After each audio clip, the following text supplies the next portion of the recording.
Estamos estudando o livro de João e estamos no capítulo de número 7. Evangelho segundo João, capítulo 7, e paramos no versículo 25. Só para a gente lembrar um pouco do contexto aqui desse capítulo, nós estamos falando sobre a festa de tabernáculos. Era uma das 3 festas mais importantes do povo de Israel, juntando com a Páscoa, a festa de Pentecoste. Tinha essa dos tabernáculos. Era uma festa que comemorava-se perto do fim de ano. Alguns comentaristas dizem que essa era a última festa que tinha do povo de Israel. Era a festa da colheita, onde eles agradeciam ao Senhor pela colheita, a safra, onde eles lembravam então da história do povo de Israel, onde viveu peregrinando no deserto com tendas, e também era uma festa que tinha um objetivo também sobre o Messias. Paramos no versículo 25, e vamos falar sobre, lembra que eu falei na aula passada que tinha mais ou menos três povos ali que estavam, povo seria, não sei a palavra certa talvez, mas 3 públicos, vamos dizer assim, melhor, 3 públicos diferentes, né? Os judeus que vinham de outros lugares, os judeus de Jerusalém, e tinha ali os fariseus que estavam vendo Jesus. A Bíblia vai nos falar que Jesus ele aparece nessa festa, mais ou menos na metade da festa, mais ou menos aí no seu 4º dia, e ele vem discretamente, pois ele sabia que os judeus queriam matar, os judeus fariseus de Jerusalém, queria matar ele porque ele tinha curado no sábado um homem paralítico, lembra de João 5? Então, quando Jesus ele cura esse homem e é num sábado, os judeus ficam então furiosos com Jesus, principalmente depois dele se declarar ser filho de Deus, se colocando igual a Deus. Então, ele espera passar esse tempo, porque se ele chegasse em Jerusalém no começo da festa, ia ser mais fácil de identificar Jesus. Jesus já estava um pouco popular ali entre as pessoas, né? Jesus já curava, tinha feito já alguns milagres, as pessoas já sabiam que era Jesus, e eles mesmos, nós vimos uns versículos mais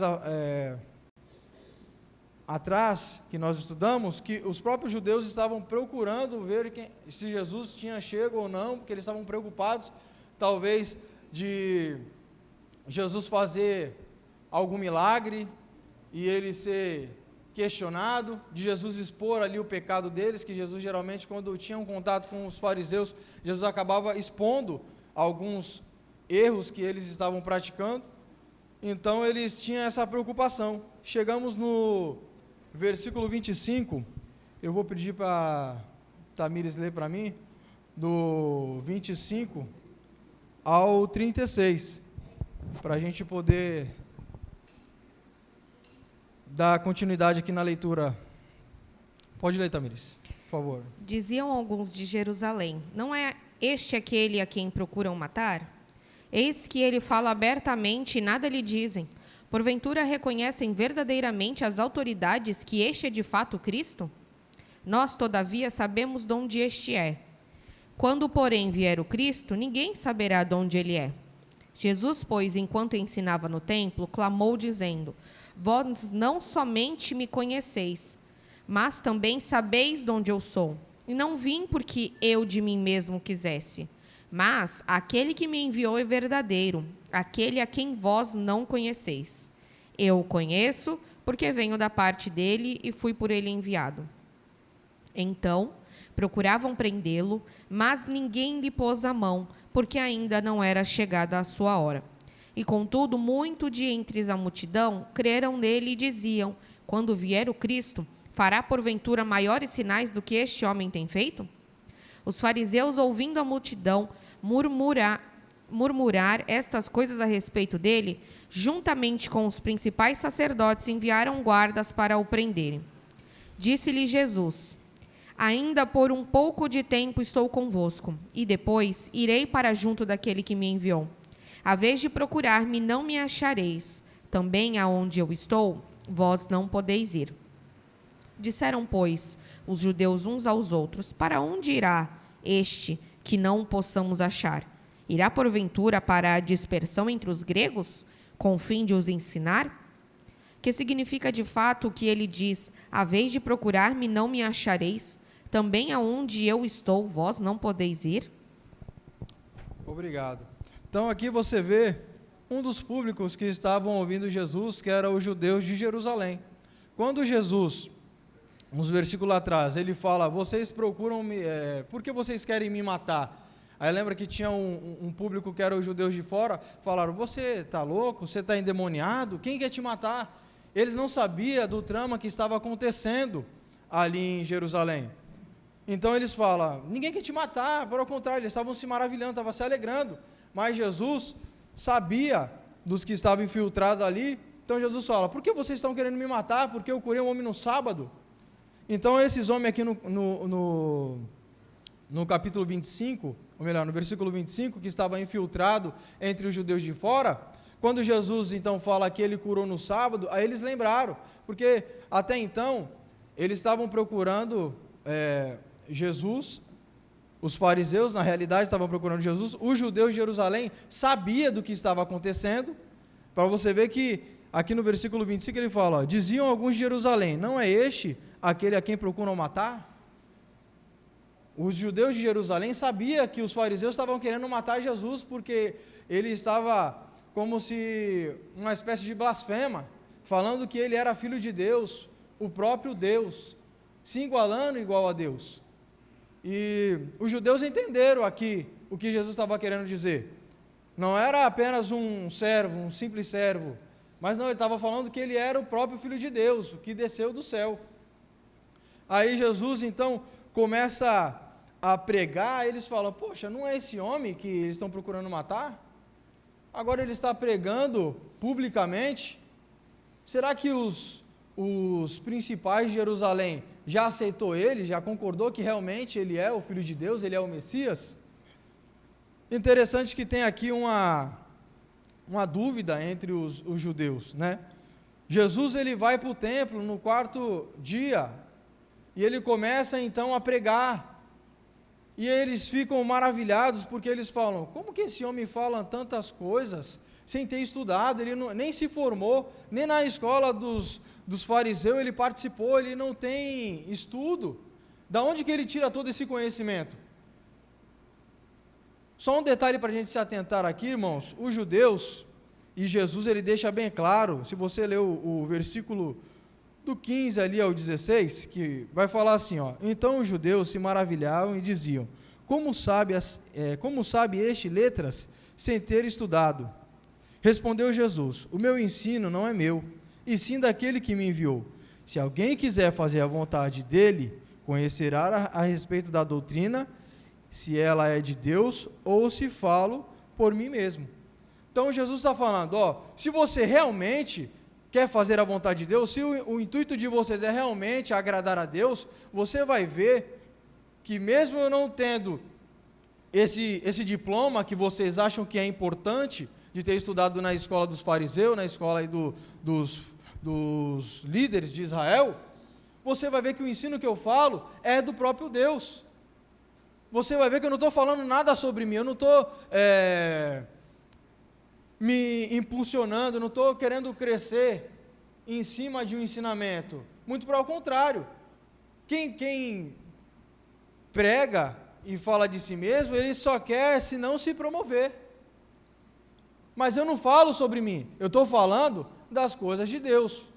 E se vocês que se dizem estudiosos, que se dizem ser o povo de Israel, o povo que tem que é culto, o povo que vem de família nobre, se vocês têm realmente a vontade de obedecer a Deus, porque eles conheciam, eles estudavam de pé a cabeça a Torá, eles conheciam. Ele falou: se realmente vocês têm o prazer de servir a Deus, vocês sabem que o que eu falo não é de mim, é de Deus, é Deus que está me dando essas palavras para me falar.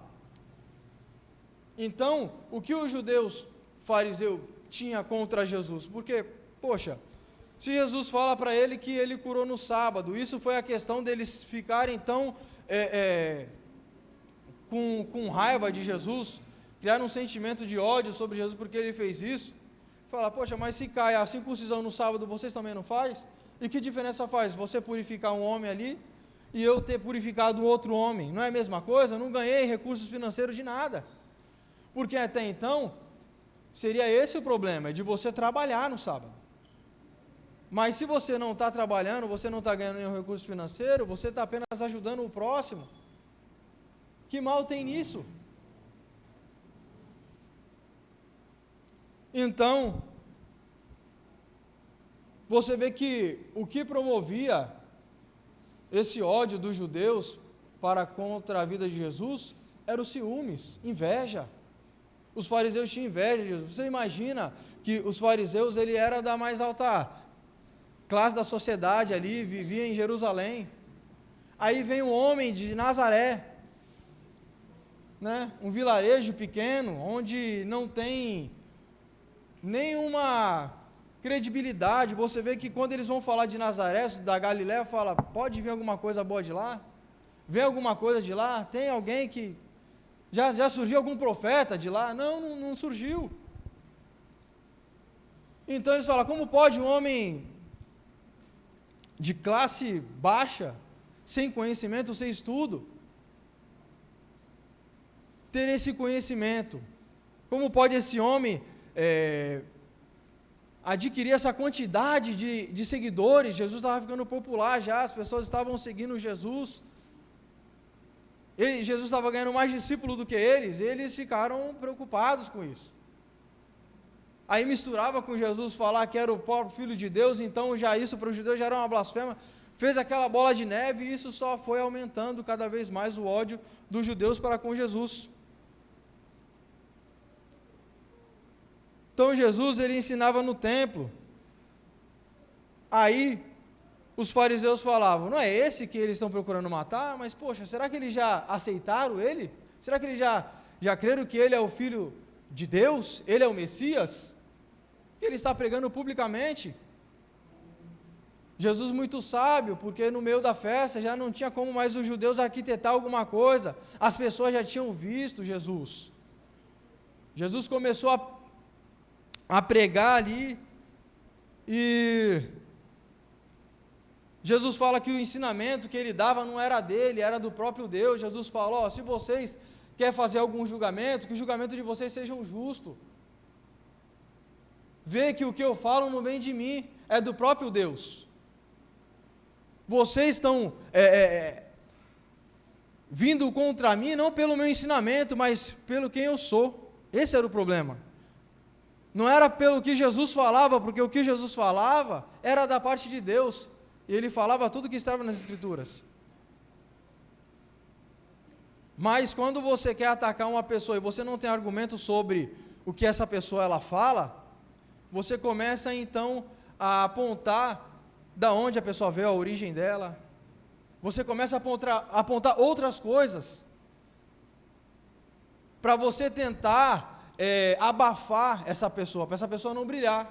Já que as atitudes ou o que ela fala, você não consegue argumentar e contra e debater, você começa a atacar, você começa a ver outros pontos para tentar derrubar, entendeu? Atacar a base ali, você veio de Nazaré, você é um homem plebeu aí, você é um normal, você não veio nem da família real, você não tem conhecimento, você veio de um vilarejozinho. Então eles começaram a atacar Jesus dessa forma, tentando abafar Jesus. Então, eles procuraram prender Jesus. Quando eles veem que Jesus ele começa a pregar, e os judeus que estavam ali começam a cochichar um com o outro, ninguém tinha coragem de expor ali o seu pensamento ao público, mas um começava a comentar com o outro, será que esse é? E sempre acontecia isso, né? Onde Jesus ele ia, sempre tinha o que acreditava e sempre tinha aquele que não acreditava. E João ele expõe isso, que nos seus escritos, ele te coloca numa situação que ou você crê que Jesus é o Filho de Deus, ou você não crê. Ou você crê que Jesus é o Deus encarnado, ou você não crê, não tem outro termo, não tem como ficar no muro. João apresenta Jesus como o Filho de Deus, o próprio Deus, o Deus encarnado. Não tem como você ficar com dúvida. Então eles começavam a cochichar, uns falavam, não, esse é o Messias, não é possível que se o Messias vir, vai fazer coisas maiores do que esse homem faz. Esse homem já faz coisas maravilhosas, curou o paralítico, já fez um monte de coisa. Jesus já se mostrou, e João apresenta 7 sinais, ele usa essas palavras, sinais, porque ele quer identificar Jesus como Filho de Deus, então ele não usa a palavra milagre, ele usa sinais, para testificar a veracidade de Jesus. Então Jesus vem mostrando que ele é Deus do tempo, ele é Deus da distância, Jesus ele é Deus, então ele vai mostrando de várias formas, João vai apresentando Jesus de várias formas como Deus, o Deus da natureza, Jesus anda sobre o mar, Jesus faz um monte de milagres, e João fala no fim da sua carta que esses são só alguns, porque se ele fosse mencionar, vixe, são tantos milagres que Jesus fez. Então eles cochichavam, não é possível que se o Messias vir vai fazer coisa melhor. Os caras, não, esse homem é enganador, outros judeus falando. Então você vê os públicos que estavam ali presentes. Aí tem outro público que estava ali, que eram os fariseus, que pegaram e falaram, esse homem está ficando popular, pega os guardas, chama os guardas lá e manda prender esse cara, porque senão vai ficar feio para o nosso lado. A gente vai ter que aceitar engolir Jesus de qualquer forma, no seco. Aí Jesus fala para eles, pode ser que vocês, que eles falam, não é possível que ele é o Messias. Nós conhecemos de onde ele vem, nós conhecemos os seus pais. Como que ele é o Messias? Se a gente sabe que o Messias, quando ele vir, ninguém vai saber de onde ele veio, quem é os seus familiares, ninguém sabe, ninguém vai saber nada, não vai ter informação. Tinha 2 linhas de pensamentos sobre a vinda do Messias. Como eu disse na aula passada, uns acreditavam que o Messias ia vir sem ter uma origem assim que eles conhecessem, sem saber de onde ele veio. O Messias ia simplesmente vir de algum lugar e aparecer lá, ia então libertar o povo de Israel dos romanos. E tinha a profecia oficial, você vê em Miqueias 5:2, que vai falando sobre o Messias que viria de Belém, a terra de Davi. Então, nós vamos ver mais para frente aqui que uns acreditavam que o Messias vinha que ninguém ia saber de onde ele ia vir, e outros acreditavam que ele ia vir de Belém. O que acontece é que quando os fariseus, ou melhor, quando esses judeus falam que a gente conhece você, a gente sabe quem são os seus pais, a gente sabe de onde você veio lá de Nazaré, da Galileia, fala, sim, vocês conhecem, vocês sabem de onde eu vim.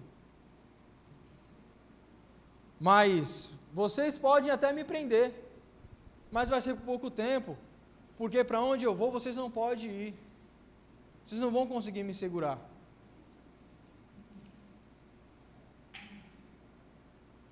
É interessante que Jesus, irmãos, ele procurou obedecer a Deus em todos os aspectos. Você vê quando ele vai antes dele ir para Jerusalém, para a festa do tabernáculo, seus irmãos indagam ele fala, ainda não é chegada a minha hora. Jesus, ele não se colocava, ele não ficava exposto ao perigo por qualquer coisa. Você vê que ele não colocava a sua vida em risco por qualquer coisa. Tinha momentos que tinha que colocar, mas não era sempre, ele não ficava toda hora colocando a sua vida em risco. Ele procurava seguir ali as ordens de Deus. Você vê quando ele faz o milagre ali, a Maria, sua mãe, chega para ele, Jesus, o vinho acabou, Jesus, calma mulher, ainda não é chegada a minha hora. Então Jesus, ele sempre falava isso. Você vê Jesus sempre falando a respeito de Jesus, ele sempre vivia de acordo à vontade de Deus. Isso é bem interessante, porque nós vivemos uma era hoje que é uma era de full, né? Uma era full, tudo é para ontem.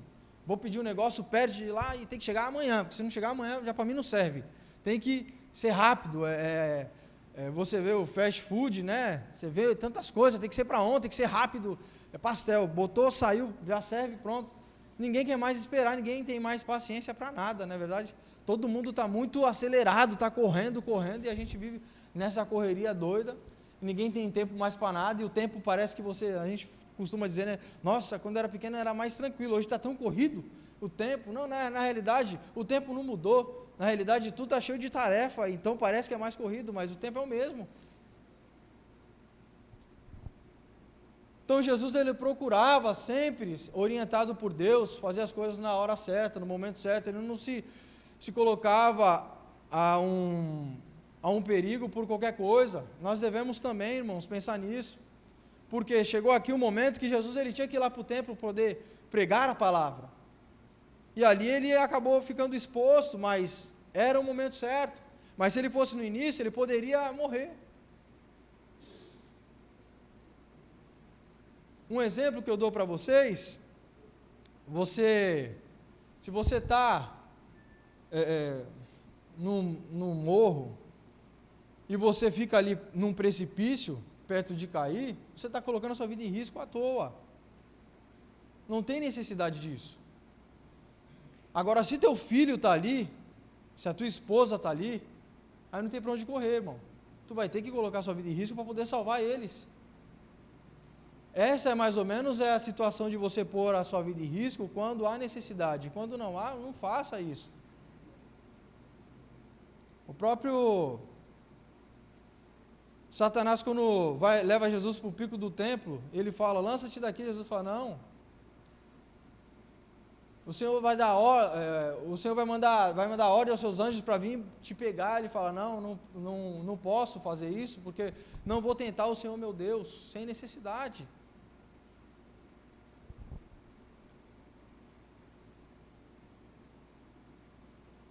Então Jesus fala, vocês podem até me prender, mas vai ser por pouco tempo. Porque para onde eu vou, vocês não podem ir. Aí os judeus ficou cafifados. Não é possível. O que esse cara está falando?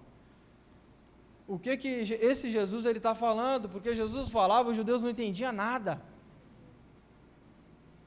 Os judeus não entendiam nada. Para onde será que ele vai ir? Para os judeus da dispersação aí? Que está lá, né, em outros lugares? Para onde que ele vai ir?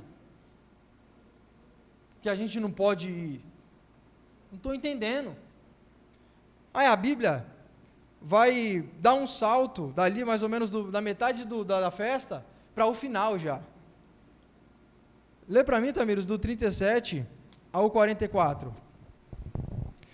No último dia, o grande dia da festa, levantou-se Jesus e exclamou: Se alguém tem sede, venha a mim e beba. Quem crer em mim, como diz a Escritura, do seu interior fluirão rios de água viva. Isto ele disse com respeito ao Espírito que haviam de receber os que nele crescem, pois o Espírito até aquele momento não fora dado, porque Jesus não havia sido ainda glorificado. Então os que dentre o povo tinham ouvido estas palavras diziam: Este é verdadeiramente o profeta. Outros diziam: Ele é o Cristo. Outros, porém, perguntavam: Porventura o Cristo virá lá da Galileia? Não diz a Escritura que o Cristo vem da descendência de Davi e da aldeia de Belém, de onde era Davi? Assim, houve uma dissensão entre o povo por causa dele. Alguns dentre eles queriam prendê-lo, mas ninguém lhe pôs as mãos. Obrigado.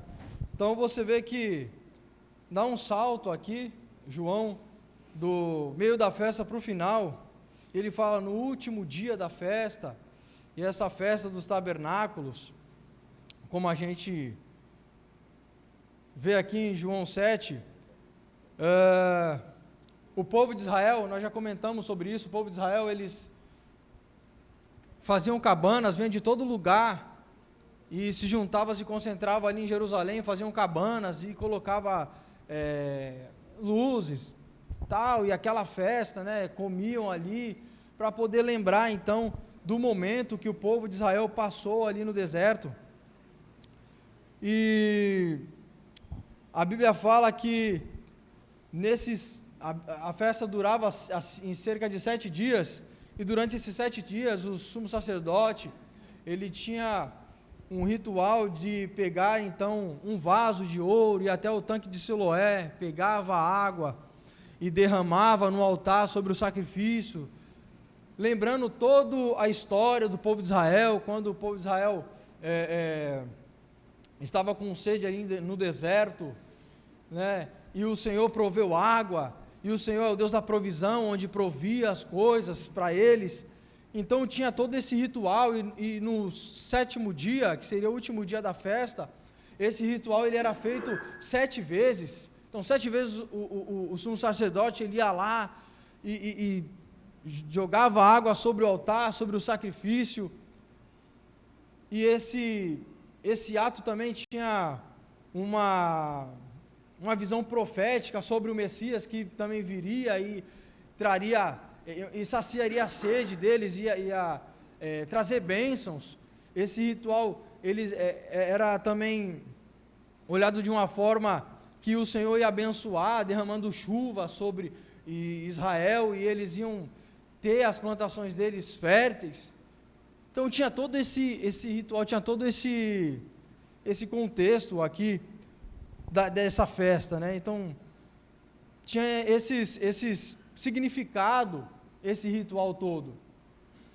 Então a Bíblia vai nos dizer que no último dia Jesus ele está lá no templo, e você imagina, irmãos, quando então o sumo sacerdote ele vai lá, ele cata aquela água lá do poço de Siloé, e ele joga ali sobre o altar, mostrando todo esse significado que tem da história, Jesus provendo água no deserto, ou melhor, Deus provendo água no deserto, Deus abençoando ele para que a colheita venha crescer e dar frutos.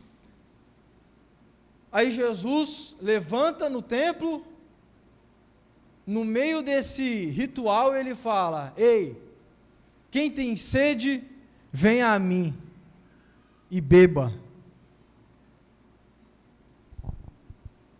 Uma ousadia tremenda. Você imagina a ousadia. Eu falando para os irmãos aqui, chega, né? Você fica você entra na história e você acaba flutuando ali. Você imagina Jesus levantando, o ritual acontecendo, todo mundo ali e tal, vendo o que significava aquilo para o povo de Israel. A gente sabe que em Jerusalém, irmãos, não tem rio, não tem um lago em si. Jerusalém fica numa montanha. Então Jesus ele levantando e falando: ei, quem tem sede, vem a mim, beba, e rios de água viva fluirão de dentro de você. Para os judeus que não tem água, apesar de Israel ser um dos maiores reservatórios de água ali do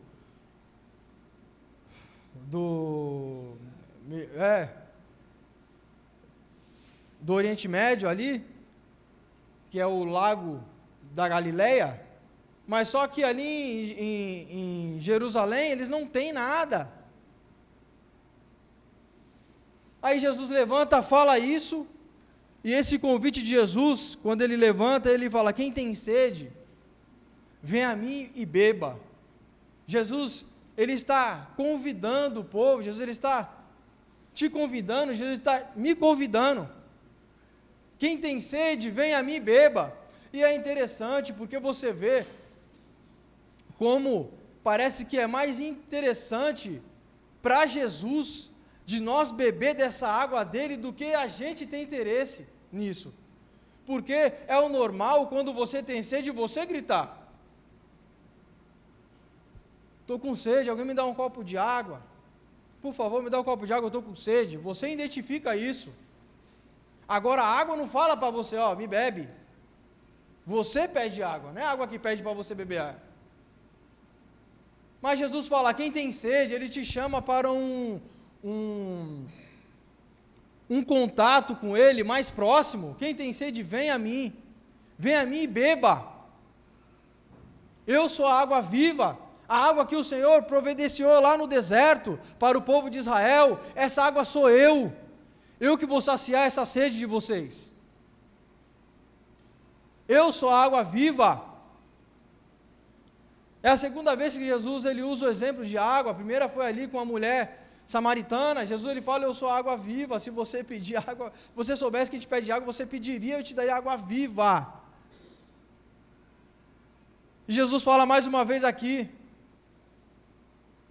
Mas Jesus ele vai um pouco mais fundo. Ele fala, quem vem a mim e bebe da água, nascerá rios em você, que fluirão águas vivas. Para os judeus isso, irmãos, era uma coisa extraordinária, porque eles não tinham rio. Como é que, da onde vai sair esse rio? Da onde que é esse rio que vai sair uma fonte de água viva? Da onde jorra a água? Da onde que é isso?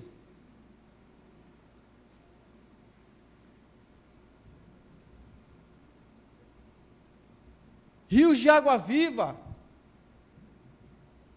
A gente vê, irmãos, essa pergunta de Jesus, ele faz uma pergunta, quem tem sede vem a mim e beba. Você pode, trazendo para o lado científico, você pode ficar até mais de 30 dias sem comer, mas sem beber água, você não consegue. No máximo, estourando 4 dias de olhe lá. Depende de como está o seu estado físico. Porque você vai ficar desidratado e você vai morrer. Então, quando Jesus fala, quem tem sede, vem a mim, beba. Ele está perguntando para você, se você tem sede, bebe dessa água que eu vou te dar. Ele fala, quem tem várias pessoas ali, pode ser que uns tenham, outros não. O problema não é que um tem sede e o outro não tem, porque todos nós temos, a questão é que tem pessoas que reconhecem que tem sede, tem outros que não. Só vai procurar essa fonte de água viva quem tem sede, e quem reconhece que precisa beber água. Quem não reconhece, não procura.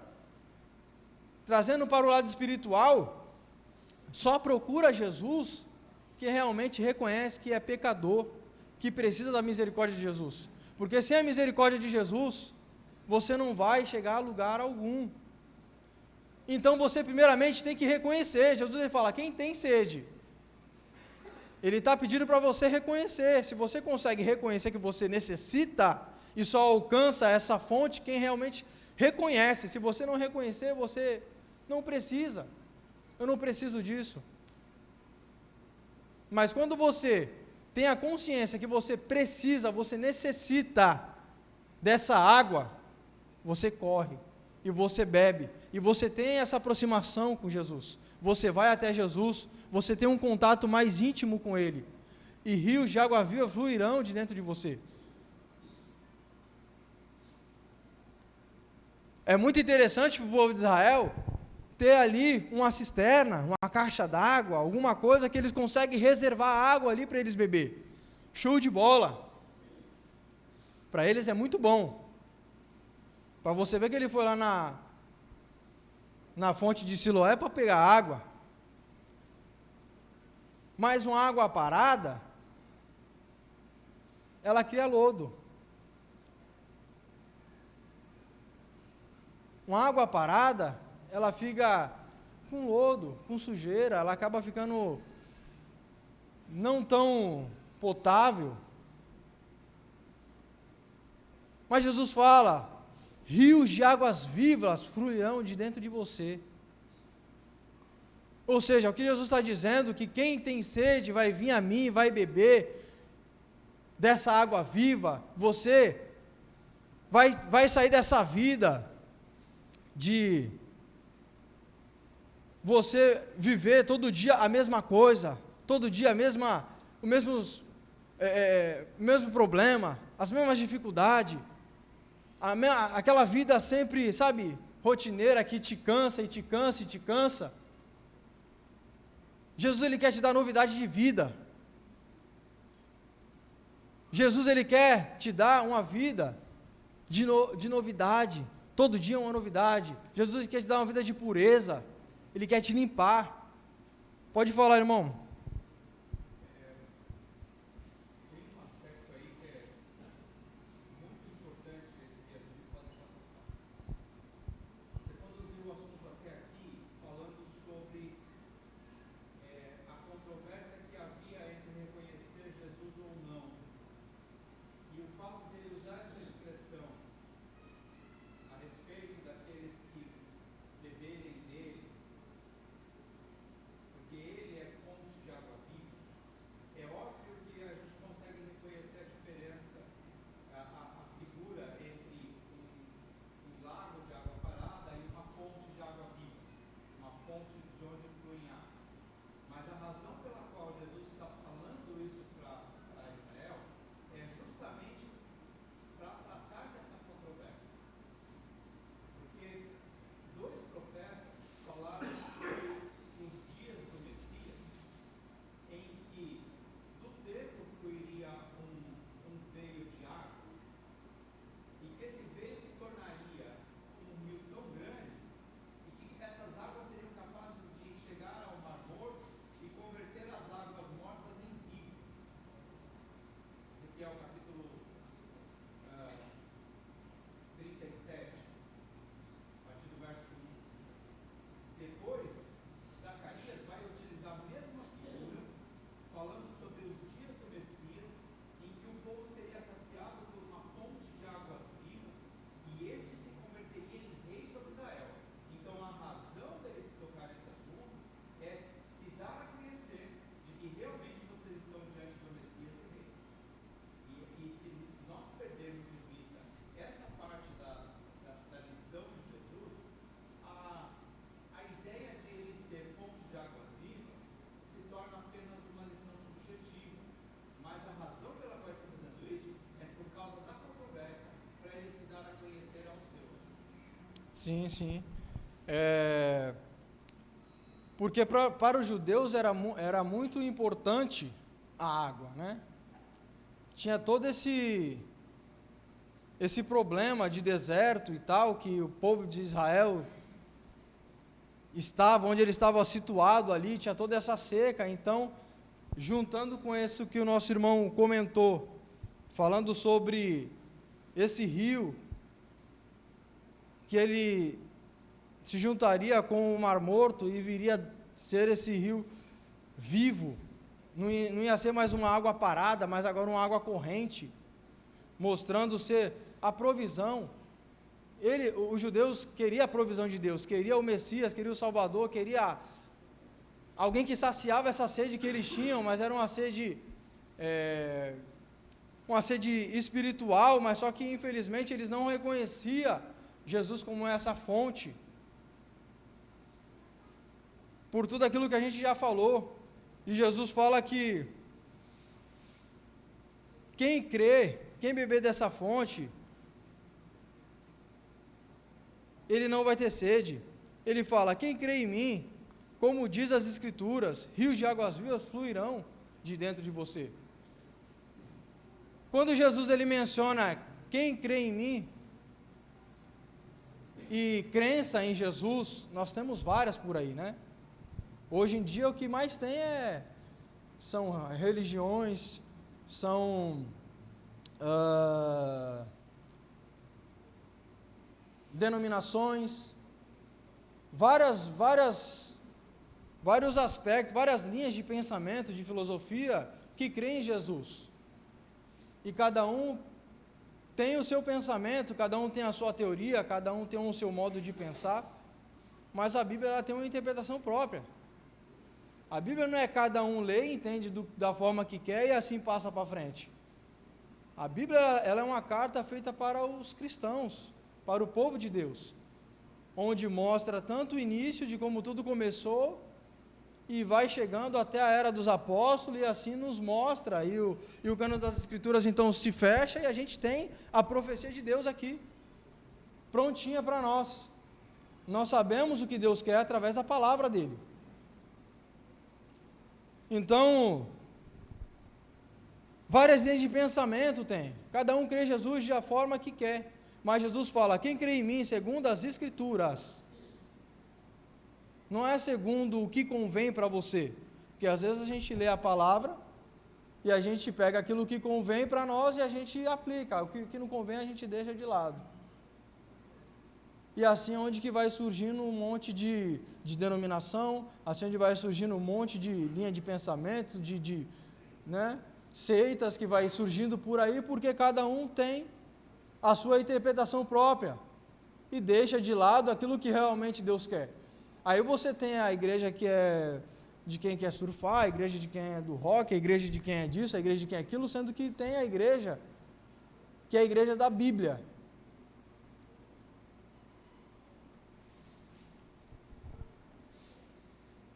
E Jesus disse isso com respeito ao Espírito que havia de receber os que nele crescem, pois as Escrituras até aquele momento não foram dadas, porque Jesus não havia sido ainda glorificado. Então Jesus ele fala que esse rio se cumpriria então quando ele morresse na cruz. E nós estamos aqui falando, irmãos, mais ou menos 6 meses antes da crucificação de Cristo. Está próximo. Os judeus querem matar Jesus, querem prender Jesus, mas Jesus ele sabe que a hora não é essa. Então por isso que ele fala, vocês podem até me prender, mas eu não vou ficar por muito tempo aqui. Onde eu vou, vocês não podem ir.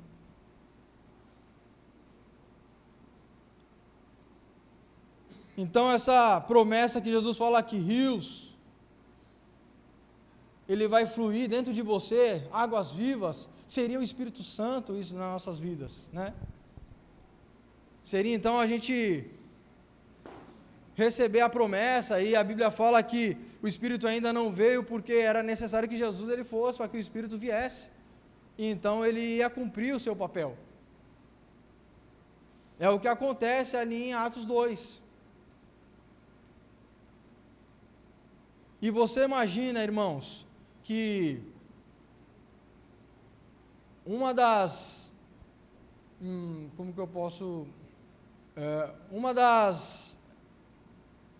de fonte de energia que nós temos é a água, né?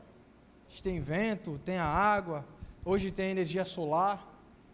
Então imagina se você concentra esse rio, se você consegue represar esse rio, e esse rio é o Espírito que está dentro de mim e de você.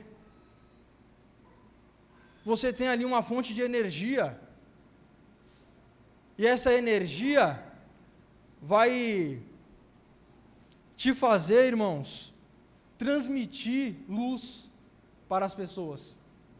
Então essa fonte que jorra dentro de mim e de você, essa água, esse rio de águas vivas que flui dentro de mim e de você, ele gera essa fonte de energia a qual faz gerar luz, e essa luz que somos nós. E Jesus falou sobre isso, que nós somos a luz do mundo, nós somos o sal da terra, e nós devemos iluminar. Através dessa fonte que tem dentro de nós, nós conseguimos gerar luz, e as pessoas conseguem ver Cristo em nossas vidas. Então os judeus que estavam ali presentes, eles falaram, não é possível, olha as palavras que esse homem fala, a gente nunca viu uma pessoa falar a palavra dessas. Esse com certeza é o Messias. Não é possível que esse homem não seja o Messias. Outros falam, não, ele não é o Messias. O Messias não vem de Belém? Como eu disse no início da aula, que tinha algumas linhas de pensamento ali entre os judeus, que uns acreditavam que viria de um lugar que ninguém sabia, outros acreditavam que vinha de Belém, e fala lá em Miqueias 5, 2, Então tinha essa discussão entre eles. Tentaram, de alguma forma, prender Jesus, mas ainda não era o tempo de Jesus. Deus estava no controle de todas as coisas. Deus sempre está no controle de todas as coisas. Desde o princípio, Deus sempre está no controle de todas as coisas. Eu vou pedir para a Tamires ler para mim do 45 ao 53. Por gentileza, Tamires. Voltaram, pois, os guardas à presença dos principais sacerdotes e fariseus, e estes lhe perguntaram: por que não o trouxestes? Responderam eles: jamais alguém falou como este homem. Replicaram-lhe, pois, os fariseus: será que também vós fostes enganados? Porventura creu nele alguém dentre as autoridades ou algum dos fariseus? Quanto a este plebe que nada sabe da lei, é maldita. Nicodemos, um deles que antes fora ter com Jesus, perguntou-lhe: acaso a nossa lei julga um homem sem primeiro ouvi-lo a saber o que ele fez? Responderam eles: dar-se-á acaso o caso de que também tu és da Galileia? Examina e verás que da Galileia não se levanta profeta. E cada um foi para sua casa. Obrigado. Então você vê aqui os guardas que foram lá no meio do texto, lá prender Jesus. Os fariseus estavam vendo ali as conversações, eles mandam os guardas lá, vai lá prender Jesus. Os guardas chegam no templo para prender Jesus. Quando ele ouve Jesus falando essas palavras, eles falam: meu Deus, que conhecimento esse homem tem? Que palavras são essas que eu nunca vi? E eles não têm coragem de prender Jesus. Lógico, a gente sabe que Deus está no controle e ainda não é chegada a hora de Jesus, mas a gente vê o impacto das palavras de Jesus, Jesus pregando, aqueles homens ouvindo e falando: meu Deus, que palavras são essas? Quando eles chegam lá no templo, os fariseus falam: e aí, vocês não pegaram Jesus? O que aconteceu? Vocês foram lá para pregar? Ou melhor, para pegar Jesus e não pegou? Eles falaram: ninguém falou palavras como aquele homem falou, eu nunca ouvi palavras igual aquela. Aí os fariseus falam: vocês porventura viu algum de nós? Para você ver como os fariseus eles tinham um orgulho intelectual, irmãos, porque eles usavam como parâmetro para as coisas, né? Você viu porventura algum de nós aqui crer nele? Eles eram o parâmetro da fé, da obediência, da excelência para com Deus. Vocês viu algum de nós aqui? Algum mestre? Você viu alguém que é formado, que tem diploma, que está aqui e tal? Acredita nele? Vocês porventura creram nele? Vocês viram alguém daqui? Esse homem é um plebeu, é um homem de classe média, não tem conhecimento, não tem estudo, não se formou. Ele engana aqueles que não têm conhecimento, aqueles que não têm cultura, aqueles que são medíocres, porque as palavras que ele usa são palavras malditas, ele não tem conhecimento algum, ele não tem nenhuma credibilidade, porque ele não é formado, ele não tem diploma, não tem formação, que credibilidade ele tem? Aí a Bíblia vai nos dizer sobre Nicodemos. Lembra de Nicodemos que apareceu no capítulo 3, a primeira vez que Jesus aparece para ele e fala: na verdade, quem não nascer da água e do Espírito não pode entrar no reino dos céus. Nicodemos, um dos principais de Israel, fazia parte do Sinédrio, um homem importante, rico, de posses, respeitado, culto. Ele aparece pela segunda vez. E João cita ele 3 vezes. A terceira vez é ele indo sepultar o corpo de Jesus. Mas aqui na segunda vez ele aparece.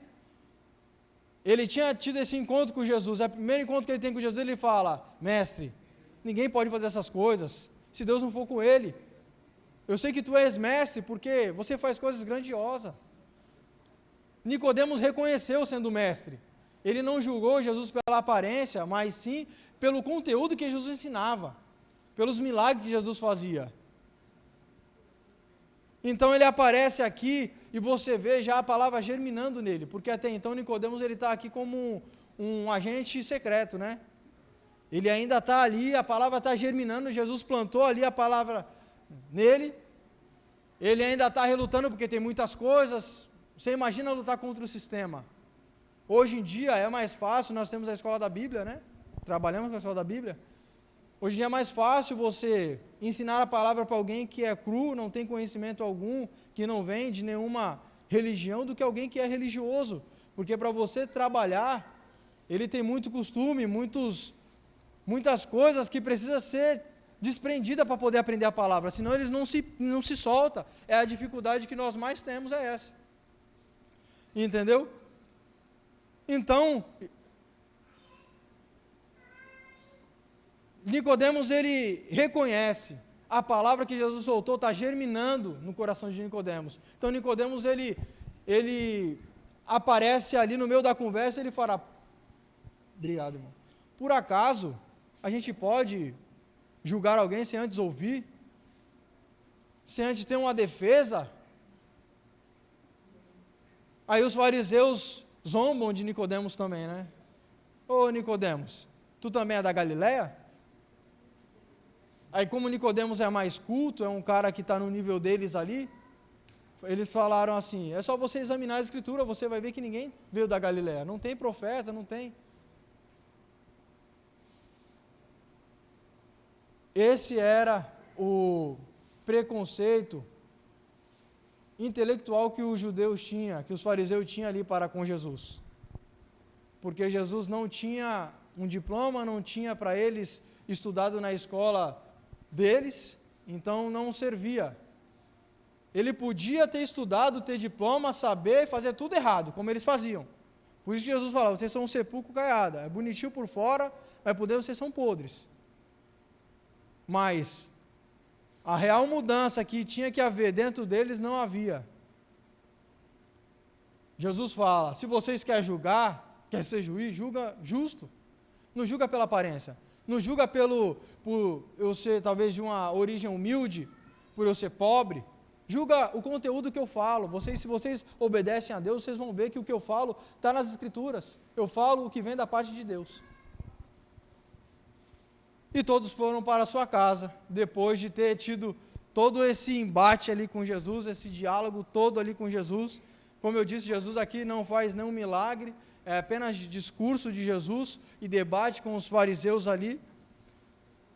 E depois de tudo isso, eles, sem saber o que fazer, eles vão para suas casas, né? Com raiva, cheio de ódio no coração, mas eles não conseguiam pegar Jesus em alguma falha. Jesus era muito sábio, ele sabia o momento certo, ele sabia o momento que era para que viesse a acontecer as coisas, né? Então Jesus, ele não colocava a sua vida em risco por qualquer situação. Amém? Que Deus abençoe a igreja, agradeço a oportunidade.